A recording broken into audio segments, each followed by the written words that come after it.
इक़रा बिस्मि रब्बिकल्लज़ी खलक़ खलक़ल इंसान मिन अलक़। तमाम किस्म की तारीफ़ और तौसीफ़ हम्द व सना अल्लाह ताला के लिए लायक और सजावार है कि जिसने इस तमाम कायनात को तख्लीक किया और हमको इसमें पैदा किया।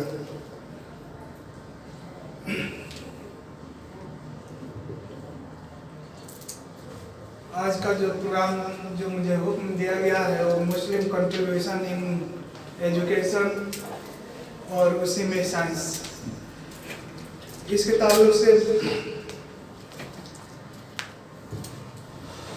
चूँकि इस्लामी संघ नेपाल एक एजुकेशनल कैंपेन भी शुरू करने वाला है, जिसके वजह से ये तैयारी भी है एक हिसाब से कि हम लोग कैसे अपने जो कंट्रीब्यूशन हमारा है यानी मुस्लिम का वो कैसे हम लोगों तक आम कर सकते हैं उस चीज़ को। और हमारे दरमियान में हम लोग खुद ये चीज़ नहीं जानते हैं कि मुसलमानों ने क्या कंट्रीब्यूशन दिया है, और जिसकी वजह से हमें लगता है कि मुसलमानों ने कुछ किया ही नहीं है, हमने कभी कुछ किया ही नहीं है, और अपने आप को हम बहुत कमतर बहुत नीच समझते हैं वर्ल्ड लेवल पे।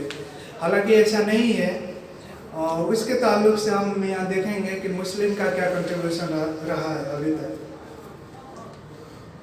ये एक टाइमलाइन बनाया मैंने, और इस टाइमलाइन में जो दिया है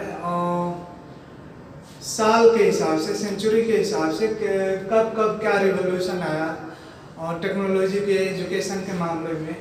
तो यहाँ देख रहे हैं BC में द ग्रीक सिविलाइजेशन था, उसके बाद में रोमन आए, रोमन पावर में थे उस वक्त, और ये नबी सल्लल्लाहु अलैहि वसल्लम के दौर में, और उसके बाद में रोमन का खात्मा हुआ। उसके बाद में जब रोमन का खात्मा हुआ, क्योंकि रोमन एम्पायर अपने आप में एक बहुत पावरफुल था उस वक्त, और रोमन क्रिश्चियन का था, यानी बाइजेंटाइन एम्पायर पूरा जो समझ लिया जाए ये पूरा क्रिश्चियन का था। जब उसका जवाल आया, जब वो यानी हुकूमत उसका चला गया, तब जाके ये पूरा देख रहे हैं 6th सेंचुरी से लेके 13 ये करीब करीब 9 साल हो रहा है। 9 साल ब्लैक सेंचुरी कहते हैं, गोल्डन, ये इस्लामिक सिविलाइजेशन का गोल्डन ही रहा है, लेकिन लोग इसे यानी वेस्टर्न इसे डार्क एज कहते हैं। इसमें भले और उसे डार्क एज कहें, लेकिन मुसलमानों ने काफ़ी चीज़ दिया है, और इसके बारे में हम जानेंगे बाद में। उसके बाद में ये कैसे कैसे और रिवोल्यूशन हुआ, कैसे कैसे और भी चीज़ें आई, वो चीज़ है। यहाँ पे ये जो डार्क एज कहा गया,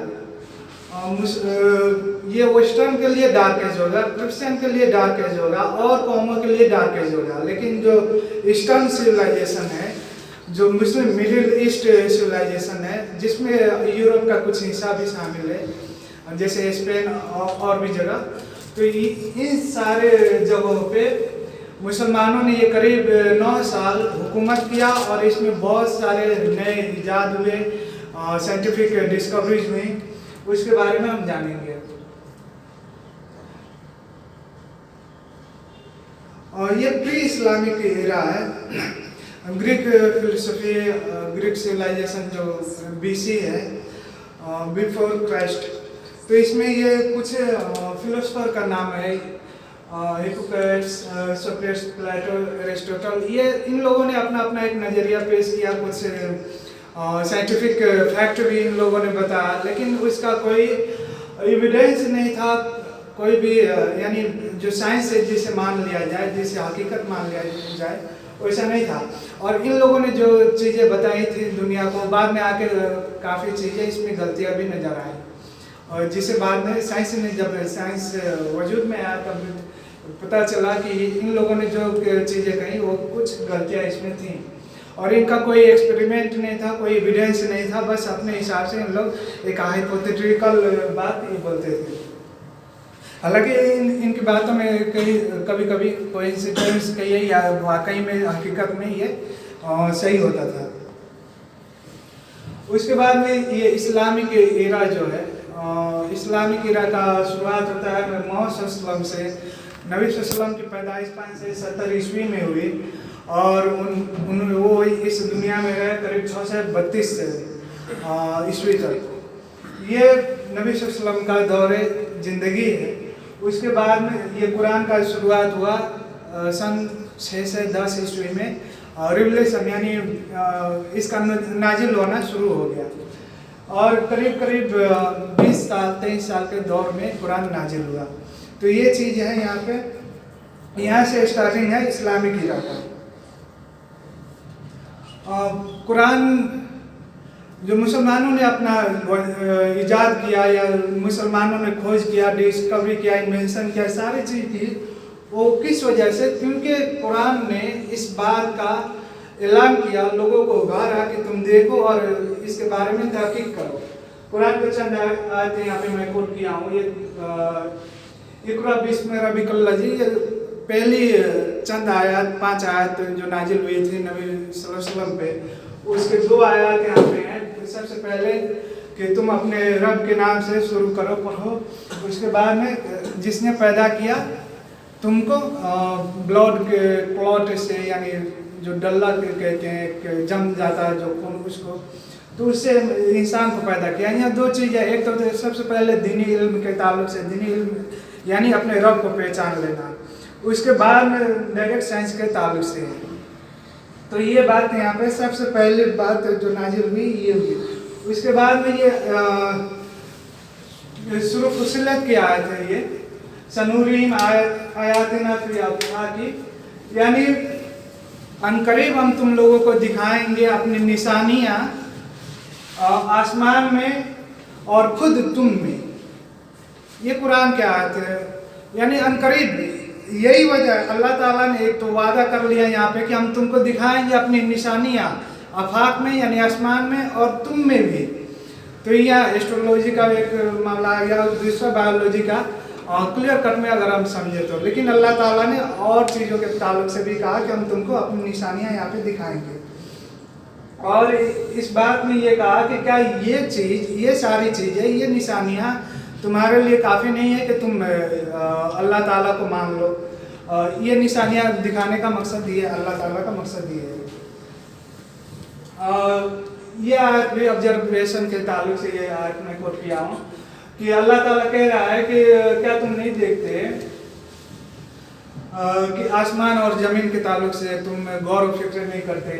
उसके बाद में अफला यंजुरून इलल इबली कैफ़ खुलिक़त, यानी तुम नहीं देखते कि अल्लाह ताला ने ऊँट को कैसे बनाया, फिर यहाँ आसमान को कैसे उठाया, पहाड़ों को कैसे बनाया और ज़मीन को कैसे बिछा दिया। ये चीज़ें हैं, यानी अल्लाह ताला लोगों को उभारता है कि कैसे तुम इन सारी चीज़ों के बारे में पता करो। ये अल्लाह ताला कह रहा है यहाँ पे कि तुम ट्रैवल करो, दुनिया में घूमो फिरो और देखो कि अल्लाह ताला ने अपनी तख्लीक, अपनी मखलूक का पैदा कैसे किया और अल्लाह ताला अपने मखलूक को कैसे पैदा किया और पहले इसने कैसे पैदा किया अल्लाह ताला ने और फिर आखिर में कैसे पैदा किया। ये सारी चीज़ें इस आयत में है। ये आयत जो है कि क्या काफिर ये नहीं जानते हैं कि आसमान और ज़मीन एक आपस में जुड़े हुए थे और हमने उसे अलग कर दिया। उस वक्त कैसे काफिर कैसे जानते, नहीं जानते थे। लेकिन अल्लाह ताला इस बात को बयान कर रहा है इसलिए ताकि लोग उस पर गौर फिक्र करें और जाने कि ये आखिर आसमान जो इसमें 2 चीज़ आ गई कि एक तो कुरान के हक़ाइक़ पता चलेगी और लोग इसके बारे में पता करने की कोशिश करेंगे कि कैसे ये चीज़ अल्लाह ताला यहाँ बयान कर रहा है। अल्लाह ताला ने फिर अलग किया इसको और जितने मखलूक हैं उसको पानी के ज़रिए से पैदा किया और इसमें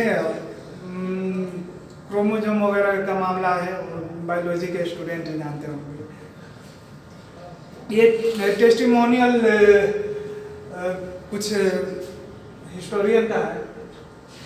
8 से 12 सेंचुरी यानी करीब 400-500 साल साइंटिफिक लैंग्वेज जो था वो अरबिक था। अभी हम इंग्लिश इस्तेमाल करते हैं, लेकिन उस दौर में जिसे ये लोग डार्क एज कहते हैं, उस वक्त मुस्लिम कम्युनिटी, मुस्लिम जो इरा था उसमें अरबिक ये लैंग्वेज था, यानी साइंटिफिक लैंग्वेज के तौर पे ये इस्तेमाल होता था क्योंकि जितने भी साइंटिफिक थे वो अरब मूल के थे और उनका अपना भाषा अरबिक था और जितने किताबें लिखी गई वो अरबिक में लिखी गई थी। विल डुरेंट का ये एक कोटेशन यहाँ पे है कि मुसलमानों ने काफ़ी चीज़ें ऑब्जर्वेशन किया उस ताल्लुक से। ये जो लास्ट में ये कोटेशन है, मगर वह इल्म के मोती किताबें अपने आबा की जो देखे उनको यूरोप में तो दिल होता है सिपारा। ये अभी जो यहाँ पे पोइट्री था अल्लामा इकबाल का, इसमें अल्लामा इकबाल ने ये कहा है कि जब मैं देखता हूँ, अरमान भाई ने इसको डिफाइन कर दिया कि जब मैं देखता हूँ यूरोप में अपने आबा की मीरास को, अपने यानी मेरे इंसेस्टर ने, हमारे पुरखों ने जो ईजाद किया उसको देखता हूँ तो मेरा दिल फट जाता है, क्योंकि हमारे चीज़ों को लोग लिए हुए हैं और हम गाफिल हैं। और इसी चीज़ में एक बात और थी ये पोइट्री में कि जब हमने अपने आबा की मीरास को भुला दिया तो अल्लाह ताला आसमान ने सुरैया से हमें ज़मीन पे मार दिया, यानी अल्लाह आसमान से ताल्लुक़, यानी अल्लाह ताला ने जब हमने अपना मकसद नहीं समझा तो अल्लाह ताला ने सुरैया एक तारा का नाम है जो ऊंचाई पे, बहुत ऊंचाई पे है और बहुत चमकता है, तो सुरैया से अल्लाह ताला ने नीचे हमें ज़मीन के तह में फेंक दिया। ये अल्लामा इकबाल का बात है। ये मुस्लिम कंट्रीब्यूशन के ताल्लुक से 7वीं सदी में सबसे पहले जो इंडस्ट्रियल फैक्ट्री था वहाँ से शुरुआत होता है, यानी इंडस्ट्री का काम उस वक्त शुरू होता है और उस दरमियान में सबसे पहले एक ग्लास फैक्ट्री वहाँ पे रखा गया रक्का में, सीरिया में। वहाँ पे ग्लास बनाया जाता था और उससे और भी चीज़ें बनती थी। इसका एक एरिया वहाँ पे लिखा इतने 2 किलोमीटर में ये था और उसी ग्लास फैक्ट्री की वजह से कुछ बनाने के दरमियान में कई करीब 300 न्यू केमिकल रेसिपी, यानी नया केमिकल रेसिपी बना, नया केमिकल पे डिस्कवरी हुए, उसके ताल्लुक से खोज किया गया उस फैक्ट्री में। ये मुस्लिम इरा में था। ये लिंक मैं लिखा हूँ कहाँ से ये मैंने लिया हूँ। और फार्मेसी के ताल्लुक से सबसे पहले अब्बासी खिलाफत के दौर में बगदाद में सबसे पहला फार्मेसी दुकान खुला, उससे पहले कहीं भी नहीं था। ये 754 में है और ड्रग स्टोर फार्मेसी यानी दवा दुकान वहाँ पे खुला और 9वीं सदी तक वहाँ का जो हुकूमत था उसको रेगुलेट करता था, यानी दवा वगैरह कैसे उसको मैनेज किया जाए वो सारी चीज़ें वो करता था। ये नीचे जो है उसका रेफरेंस है। ये फोटो जो यहाँ रखा गया है बस सिंबॉलिक है, उसी का नहीं है। इराक में ही बैतुल हिकमा कह के एक सेंटर खुला गया, ट्रांसलेशन सेंटर था। बैतुल हिकमा जो था हारून रशीद अब्बासी खिलाफत के दरमियान में, अब्बासी खलीफा थे हारून रशीद, उनके दरमियान में ये खोला गया। यहाँ पे जितने भी किताबें थी पुराने भी किताबें, यानी ग्रीक सिविलाइजेशन का और भी सिविलाइजेशन का जितने भी थे वो सारी किताबें लाके यहाँ पे ट्रांसलेट होती थी। और इसमें एक बात ये भी होता था कि मुस्लिम और जगहों पे ट्रैवल करते और वहाँ से छानबीन करके लाते। दूसरा ये कि जब ट्रांसलेट करते तो ये लोग अपने से इसमें कुछ चीज़ें यानी देखते कि ये मिस्टेक है तो उसको सचा के उसको पेश करते थे। तो ये काम ये लोग करते थे। ये Hebrew, Persian, Greek, Egyptian, Roman जितनी भी चीज़ें मिलती थी इसको ट्रांसलेट किया इन लोगों ने अरबिक में। और ये डिस्ट्रक्शन ऑफ बैतुल हिकमा, जो बैतुल हिकमा बना एक अपने आप में एक किताबों का एम्पायर बन गया था और एजुकेशन का एक सेंटर बन गया था, वहाँ से किताबें ट्रांसलेट होके जाती थी। लेकिन जब मंगोल ने 1258 में हमला किया इराक पे, बगदाद पे, तो उन लोगों ने इसको डिस्ट्रॉय कर दिया। और कहा जाता है कि जब हलाकू खान जो मंगोल था, हलाकू खान ने जब हमला किया वहाँ पे, तो उस वक्त वो जो जितने भी किताबें थी उसको उठा के, ये एक रिवर का नाम है टिग्रिस के उसमें फेंक दिया। और उस किताबों के वजह से उस नदी का पानी काला हो गया था, क्योंकि वो जो किताबें थी मसीह की वजह से, अंक की वजह से वो पानी काला हो गया था। तो हलाकू खान उस वक्त हमला किया, उसी दरमियान में ये डिस्ट्रॉय हो गया। लेकिन उसमें से ये नसरुद्दीन अल-तुसी जो हैं, एक इस्लामिक मुस्लिम साइंटिस्ट भी हैं, उन्होंने कुछ किताबें यानी 4 लाख किताबें वहाँ से ले लिया और लेके ये मरागे के कोई जगह है वहाँ पे, जहाँ के वो थे वहाँ पे ये ले गए। और ये बाद में एक साइंटिस्ट बन के हुए हैं। तो ये बैतुल हिकमा के ताल्लुक से, किताब सेंटर के ताल्लुक से या हॉस्पिटल के ताल्लुक से, नबी सल्लल्लाहु की हदीस है हॉस्पिटल के ताल्लुक से कि अल्लाह ताला कोई भी बीमारी नाजिल नहीं करता इससे पहले कि उसका इलाज अल्लाह ताला नाजिल कर चुका होता है। इसलिए तुम अपना इलाज करवाओ दवा के ज़रिए से। तो दवा के ज़रिए के ताल्लुक से, तो इसमें फर्स्ट केयर सेंटर का मैं यहाँ लिया हूँ। जब गज़वे खंदक हुआ था तो उसमें एक सहाबिया थी, रुफैदा अल-असलमिया, वो एक टेंट बनाई, उसी खंदक के पास में टेंट लगाई, और जो लोग जख्मी हो जाते उनको उठा के ला के उस टेंट में मरहम पट्टी करती थी। तो ये एक फर्स्ट एड या फर्स्ट केयर सेंटर हम समझ सकते हैं इस्लामिक इरा में। उससे पहले कहीं नहीं मिलता है हिस्ट्री में कि उससे पहले कहीं भी ऐसा सेंटर बना के और इलाज किया गया हो। ये मुसलमानों का देन है, और उसमें भी एक औरत सहाबिया ने ये किया है, एक मर्दों ने नहीं किया है। ये गज़वे खंदक के दौर का है। उसके बाद में स्पेशल कुछ हॉस्पिटल बने। ये 8वीं सदी में सन 6 से 7 में जो लेप्रोसी के जो मरीज होते हैं उनके लिए हॉस्पिटल एक बनाया गया दमिश्क में, यानी सीरिया में। वो इसलिए बनाया, वालिद इब्न मलिक ये उमैया के खलीफा है, यही दौर था ये थे कि जब मोहम्मद बिन कासिम इंडिया पे हमला किए थे। उस दरमियान ये एक हॉस्पिटल बना वहाँ, जिसमें लेप्रोसी के मरीज़ को और अंधे मरीज़ को वहाँ पे रखा जाता था और उनका इलाज किया जाता था। वो स्पेशल एक था, यानी स्पेशल उन्हीं लोगों के लिए था।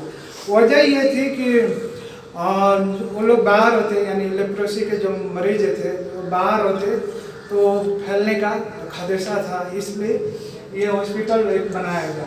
और उसमें जो डॉक्टर अपॉइंट किए जाते थे उनको हाई पेमेंट किया जाता था, यानी ऐसा ना हो कि कोई डॉक्टर है और उसको पेमेंट ना हो, वो खुद काम ना कर पाए, और कुछ जो डिस्कवरी है या उसके बारे में तहकीक करना वो ना कर पाए, ऐसा नहीं करने के लिए तो ये उनको हाई पेमेंट किया जाता था ताकि उनको कोई परेशानी ना हो। दूसरी बात ये, जो पेशेंट वहाँ पे थे वो पेशेंट को भी पेमेंट दिया जाता था ताकि उनके बाल बच्चे फैमिली वाले हैं वो ऐसे ना हो कि वो रोड पे आ जाए और उनकी हालत ख़राब हो जाए ऐसा।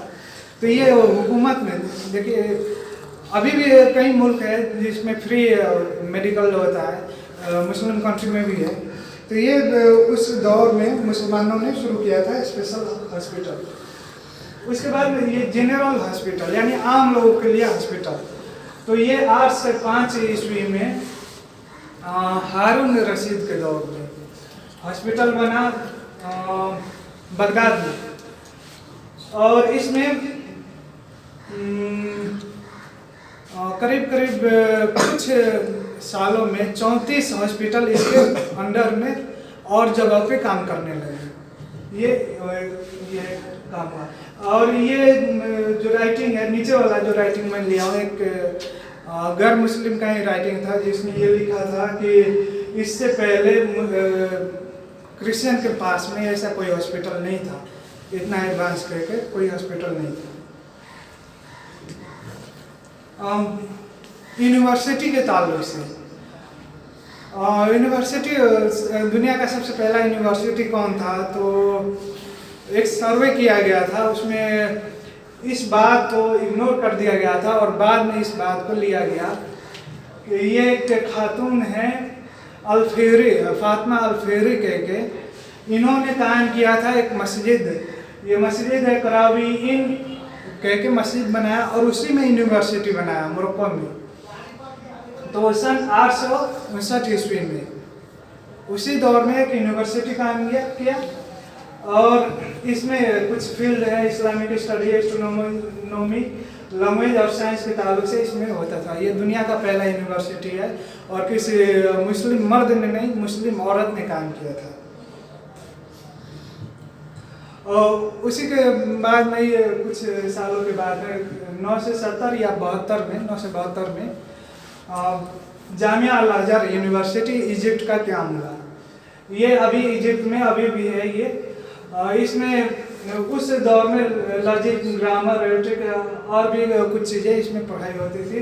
अभी 1961 में जाके जमाल अब्दुल नासिर जो वहाँ का प्रेसिडेंट था उसको नए सिरे से कायम किया और उसमें ये कुछ subject business, economics, science, pharmacy, medicine, engineering, agriculture, ये सब्जेक्ट वगैरह उसमें ऐड करके इसको फिर नए सिरे से इसको वो किया है। और इसके अंदर 1996 के हिसाब से करीब 4000 कॉलेज इसके अंडर में चलते हैं जामिया अज़हर के। नेपाल से बच्चे जाते हैं, कोटा आता है सरकार से, नेपाल सरकार में। और ये यूनिवर्सिटी है मुस्तनसिरिया यूनिवर्सिटी। ये 12 से 27 में कायम हुआ था। ये भी बगदाद में था। जब मंगोल ने हमला किया तो कुछ चीज़ें बच गई, बाद में इसको फिर से कायम किया गया था। अभी भी ये यूनिवर्सिटी है।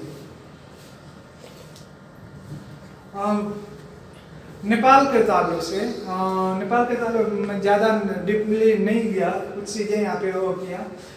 मदरसा इस्लामिया स्कूल यहाँ पे 1941 में कायम हुआ। मुस्लिम का, सिर्फ मुस्लिम का मैं यहाँ पे लिया हूँ।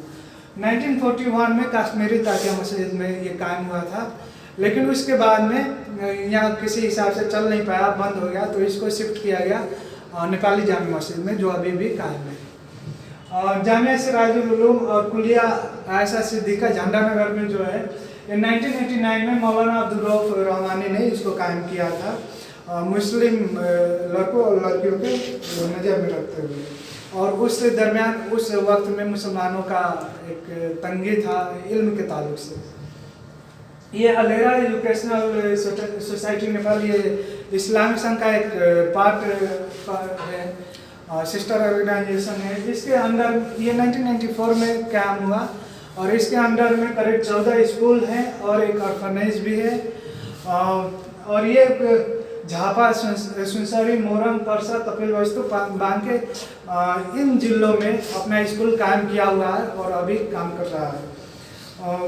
मैं डीपली सब में डीपली नहीं गया हूँ टाइम के वजह से। इंडिया में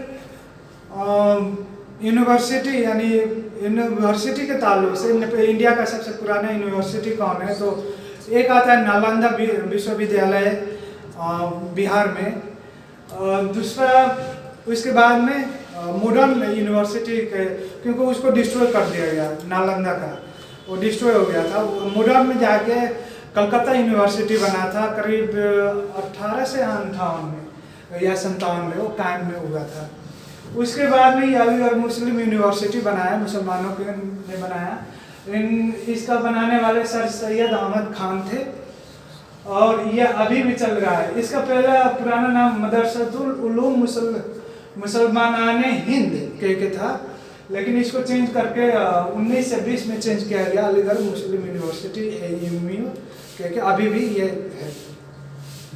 जामिया मिलिया के है, जामिया मिलिया दिल्ली में है और इसको भी 1920 में सेंट्रल यूनिवर्सिटी के हिसाब से इसको मान्यता मिल गया था। ये 1970 का है स्टाम्प, इंडिया का स्टाम्प, जिसमें जामिया मिलिया का फोटो है वो साइड में।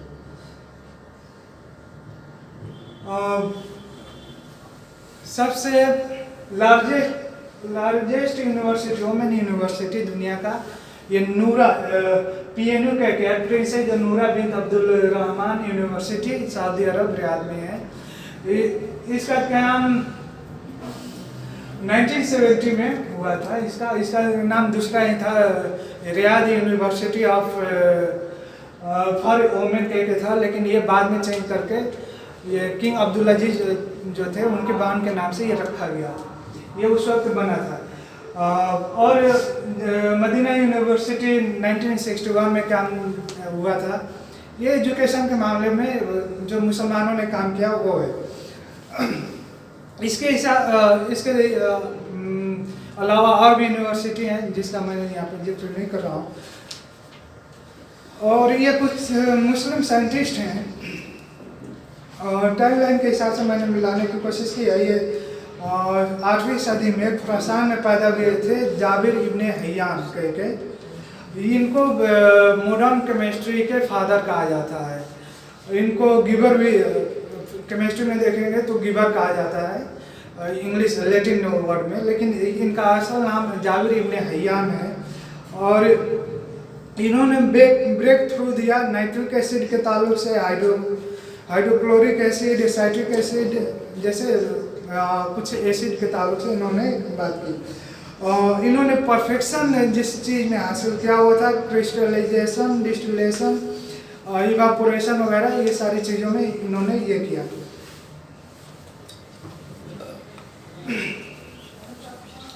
इनका चीज़ इन्होंने जो इजाद किया वो कहाँ इस्तेमाल होता है, ये मेटल के बनाने में, मेटल का कई चीज़ बनाने में इस्तेमाल होता है, स्टील बनाने में होता है, डाइंग ऑफ क्लॉथ, रंग करना, कपड़े को रंगना, इस चीज़ों में होता है। लेदर बनाने में इस्तेमाल हुआ, वाटरप्रूफ क्लॉथ बनाने में। और मैग्नीज डाइऑक्साइड का इस्तेमाल ग्लास बनाने के लिए इस्तेमाल इनके ज़रिए से, इन्हीं के इजाद से पता चला। उसके बाद में ये गोल्ड के ताल्लुक से कुछ चीज़ें हैं, और पेंट, ग्रीस वगैरह इन्हीं के इजाद में से ये चीज़ें हैं। इनके यानी डेवलप होकर ये चीज़ें चेंज हुई, लेकिन पहले शुरुआत इन्होंने किया था। इन्होंने जो किताबें कुछ लिखी हैं, ये नीचे जो किताब दिया है, किताब अल कीमिया, किताब अल सबीन, ये चीज़ें हैं। अल जाहिज, इनका पूरा नाम अबू उस्मान अम्र बिन बहर अल कनानी अल बसरी था। ये बसरा में पैदा हुए थे सन 776 ईस्वी में, और इनका इंतकाल हुआ था करीब 68 या 69 में। इन्होंने डार्विन से करीब 1000 साल पहले इवोल्यूशन का थ्योरी इन्होंने पेश किया था, लेकिन जो डार्विन ने पेश किया वो इन्होंने नहीं पेश किया था। इन्होंने जो सही चीज़ है वो पेश किया था। और उसके अलावा इन्होंने किताब लिखा, किताब अल हैवान लिखा है। ये नीचे इन्हीं का किताब का लिस्ट है, और ये स्टाम्प है कतर का जिन पे इनका फोटो बना हुआ है। ये किताब का नाम है। और इन्होंने जो ये किताब हैवान लिखा है, इसमें करीब 350 वैरायटी के जानवरों का जिक्र इनमें है, इन किताबों में। और इन्होंने जो लिखा है यानी हकीकत हो, लेकिन उस पर कुछ सटायर टाइप का बात होता है ना, यानी हकीकत है लेकिन उस पर लोग हंसेंगे टाइप के, उस टाइप से इन्होंने लिखा वो किताब। इसमें 350 जानवरों का वो, ये उनके किताब का स्क्रीनशॉट है। ये जिराफ का और ऑस्ट्रिच का है, और उनके किताब में से ये कुछ कोटेशन वहाँ से लिया गया है। यानी ये कैसे जानवरों का बिहेवियर के ताल्लुक से बात है, मैं यहाँ बयान नहीं कर रहा। मोहम्मद बिन मूसा अल खवारिज़मी, ये अलजेब्रा के ताल्लुक से इनका रिलेशन है। ये पर्शिया में पैदा हुए थे, गालिबन अभी उज़्बेकिस्तान में ये है, यानी ईरान इराक के आसपास में ये एरिया है। और ये 780 ईस्वी में पैदा हुए, और ये मैथमेटिशियन थे, एस्ट्रोनॉमर थे। देखिए वो मल्टी टैलेंटेड लोग हुआ करते थे उस वक्त, एक फील्ड में नहीं होते थे। ये मैथमेटिशियन भी थे, एस्ट्रोनॉमर भी थे, हिस्टोरियन, जियोग्राफर और म्यूजिशियन भी थे। लेकिन इनका जो मेन फील्ड जो हम जानते हैं वो मैथ था, उसमें भी अलजेब्रा था। ये इन्होंने जीरो का इस्तेमाल करना शुरू किया। कहते हैं कि आर्यभट्ट ने हिंदुस्तान में जीरो का खोज किया, लेकिन इस्तेमाल अरब ने किया, इन्होंने किया, अल-ख्वारिज़मी ने शुरू किया।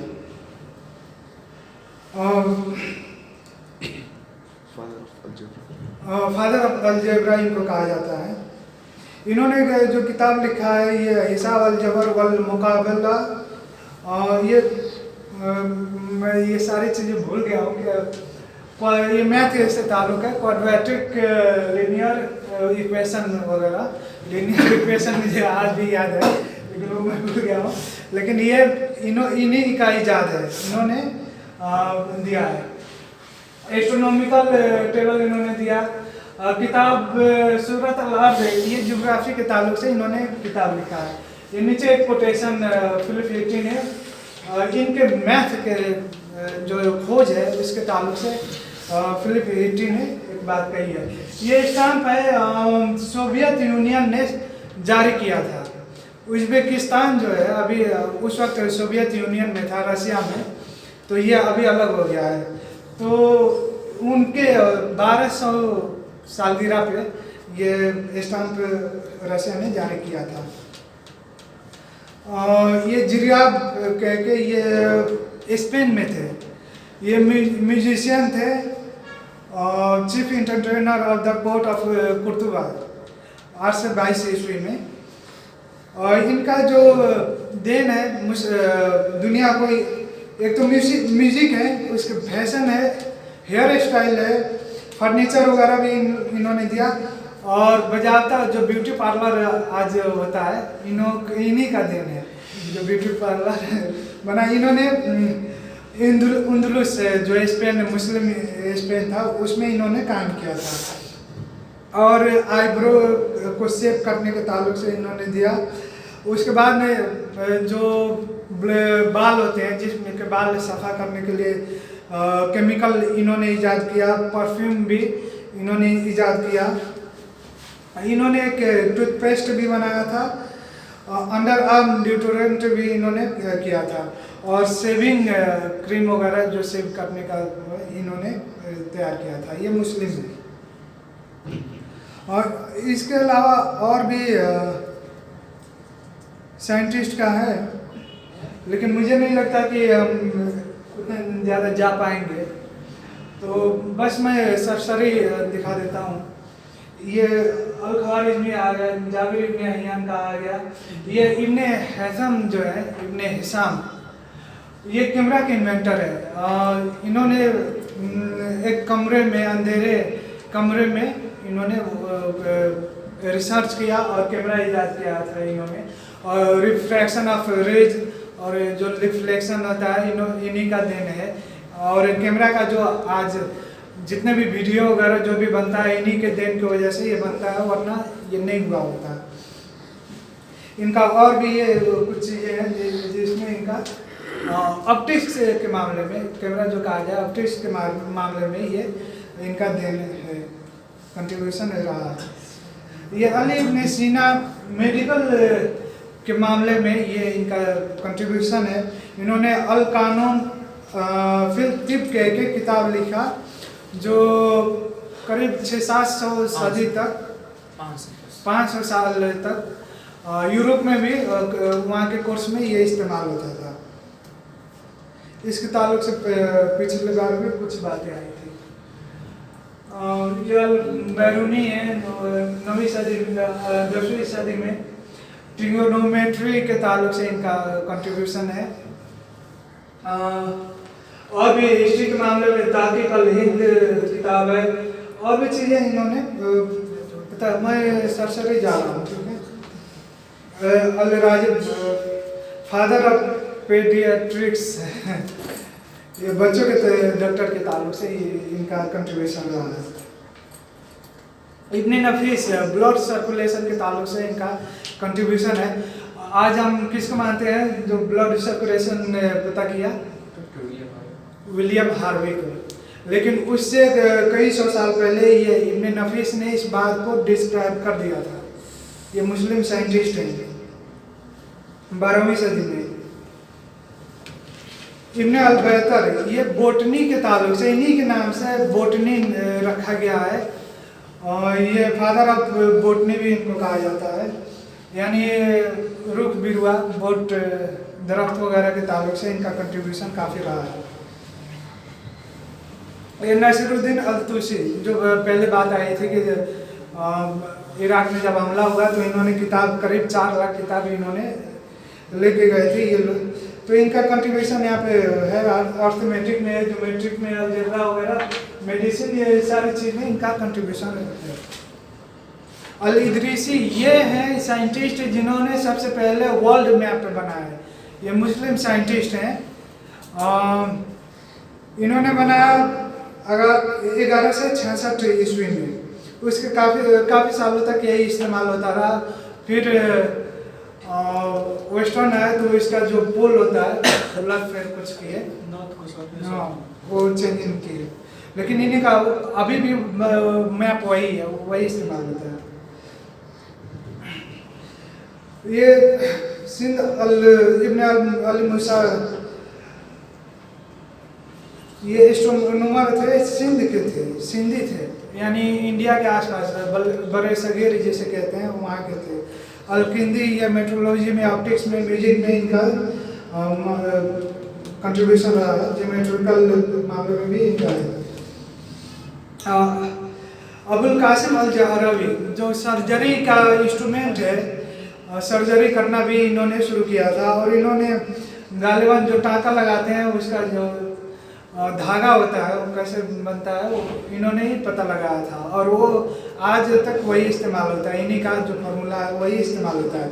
और जो सर्जरी का इंस्ट्रूमेंट जो बनाए थे इन्हीं का आज भी, इन्हीं के तरीके पे वो आज भी बनता है। ये इमाम तबरी के नाम से भी मशहूर हैं। मेडिकल इंसाइक्लोपीडिया कह के फिरदौस अल-हिकमा इन्होंने लिखा, मेडिकल इंसाइक्लोपीडिया, यानी मेडिकल के ताल्लुक से इनका कंट्रीब्यूशन काफ़ी रहा है। और इसमें देखिए disease of the head, brain, eye, nose, ये सारी चीज़ें उसमें इन्होंने इंक्लूड किया। अल-जुरजानी, आँख के ताल्लुक से इनका भी कंट्रीब्यूशन है। इन्होंने किताब लिखा Nurul Uyun, the light of the eyes कह के इन्होंने किताब लिखा, और आँख का कैसे इलाज हो ये सारी चीज़ें इन्होंने बयान किया था उस वक्त। अल-जजारी ने क्लॉक बनाया था, घड़ी बनाया था उस वक्त। ये स्पेन के रहने वाले थे। 12वीं सदी में इन्होंने घड़ी बनाया, वो पानी से चलता था, और उसमें टाइम भी दिखाता था, नमाज का टाइम वगैरह भी इसमें था, यानी एक किस्म का अलार्म में भी ये था। और उन्हीं का कंट्रीब्यूशन और भी नीचे ही है। ये बनु मूसा ब्रोदर कह के हैं, ये एस्ट्रोनॉमर थे, और इन्होंने पता लगाया था कि साल जो है 365 दिन का होता है, 365 दिन 6 घंटे का होता है, इन लोगों ने पता लगाया था। और ये इनका कुछ नीचे कंट्रीब्यूशन है, इनका इन्वेंशन करके नीचे है इनका लिस्ट। ये भी क्लॉक के मामले में, इनका फिजिक्स के मामले में इनका कंट्रीब्यूशन रहा है। ये 13वीं सदी में इन्होंने गन पाउडर बनाया था। हसन अल-रम्मा ने गन पाउडर यानी बम वगैरह बनाने का ये इनका कंट्रीब्यूशन उसी वक्त है। He was the first Muslim to invent explosive rocket. Rocket इन्होंने उस वक्त बनाया था 13वीं सदी में। इनका अल-रम्मा कह के जगह है सीरिया में, वहाँ की इनकी पैदाइश है। ये जो है ये वाला उसका नमूना है जो इन्होंने पेश किया था। अब्बास इब्न फिकनास, ये स्पेन के रहने वाले थे 8वीं सदी में, और उस वक्त इन्होंने जहाज फ्लाइट का कहते हैं लियोनार्डो दा विंसी ने ये कंसेप्ट दिया कि आदमी भी हो सकता है आसमान में उड़ सके परिंदे की तरह, लेकिन उसने सिर्फ कंसेप्ट दिया इन्होंने बना के और उसको उड़ाने की कोशिश भी की, लेकिन वो एक मस्जिद से हुए उड़ने की कोशिश की, कुछ देर उड़ा पाए हवाई जहाज को और फिर गिर गए, इनको चोट लग गई थी उस वक्त। इस पे आप बहुत सारे डॉक्यूमेंट्री फिल्म भी है, आप देख सकते हैं। बस अब मैं नाम ले लेता हूँ, 12 बजने वाला। उमर अल खयाम 11वीं सदी में, अल मामून ये 8वीं सदी के हैं, इब्न जोहर 10वीं सदी 11वीं सदी में, ये फिजिशियन थे। अल फराबी 9वीं सदी में, अल फरगानी ये इजिप्ट के रहने वाले थे, इनका डेट 12वीं सदी के आसपास का है इनका। अल बतानी 9वीं सदी, अल मजूसी 10वीं सदी। The complete art of medicine इन्होंने एक किताब लिखी थी उस वक्त, साइकोलॉजी के न्यूरो साइकोलॉजी के ताल्लुक से, न्यूरो साइंस के ताल्लुक से इन्होंने, और उसमें डिस्क्राइब किया था स्लीपिंग डिजीज़ के बारे में, मेमोरी लॉस के ताल्लुक से, और ये सारी चीज़ें इसमें उन्होंने पेश किया था। ये इनका आ गया पहले किताब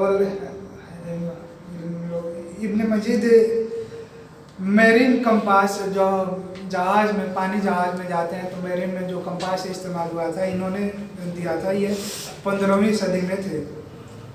देखिए जो मुस्लिम का उरूज का इरा कहते हैं वो 14वीं 15वीं सदी तक है, नबी सल्लल्लाहु के पैदाइश से उस वक्त तक। तो ये उस वक्त ये है, इन्होंने मरीन कंपास बनाया था। ये एस्ट्रोनॉमी के साइंटिस्ट थे, और जिराब इनका आ गया, म्यूजिशियन थे। ये भी प्लांट के ताल्लुक से, अल दिनावारी प्लांट के ताल्लुक से इनका कंट्रीब्यूशन रहा है। ये भी प्लांट, इब्न अवाम प्लांट के ताल्लुक, एग्रीकल्चर के ताल्लुक से इनका कंट्रीब्यूशन रहा है। अब इस पे अब वक्त नहीं है, इंशाल्लाह फिर कभी मौका मिला तो इस पे हम लोग बात करेंगे। ये बस सरसरी एक देख लेते हैं हम लोग।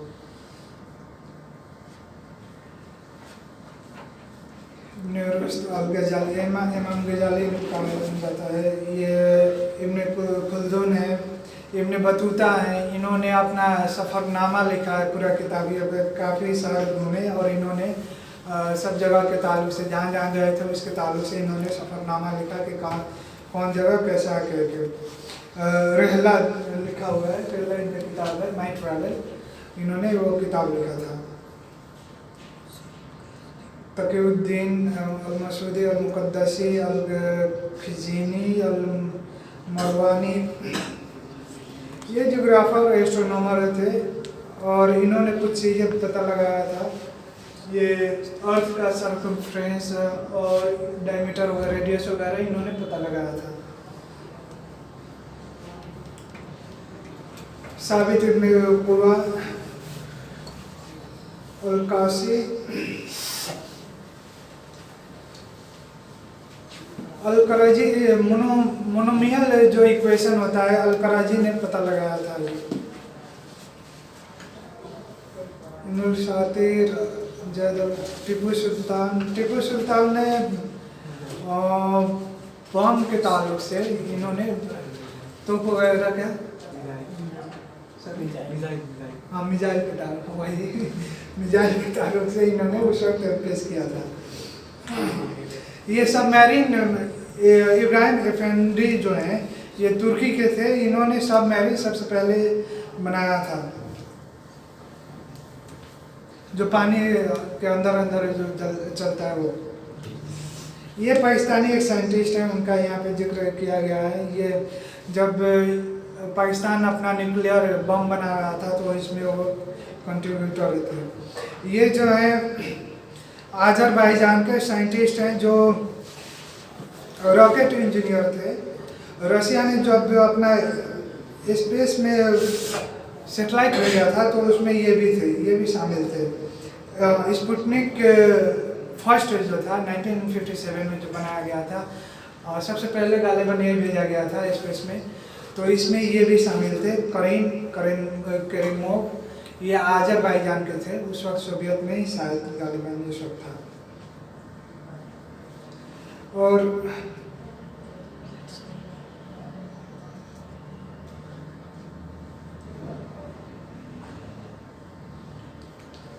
इसमें जो है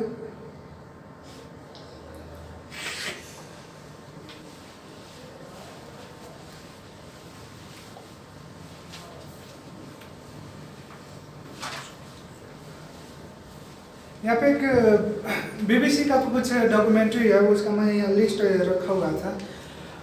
कुछ डॉक्यूमेंट्री बीबीसी ने बनाया है कि मुस्लिम इरा में, मुस्लिम स्पेन में या मुस्लिम का जितना भी मुल्क था उसमें क्या क्या साइंटिफिक इजाद हुए, क्या क्या डिस्कवरी हुई, उसके ताल्लुक से बीबीसी का अपना एक रिपोर्ट है, डॉक्यूमेंट्री फिल्म है।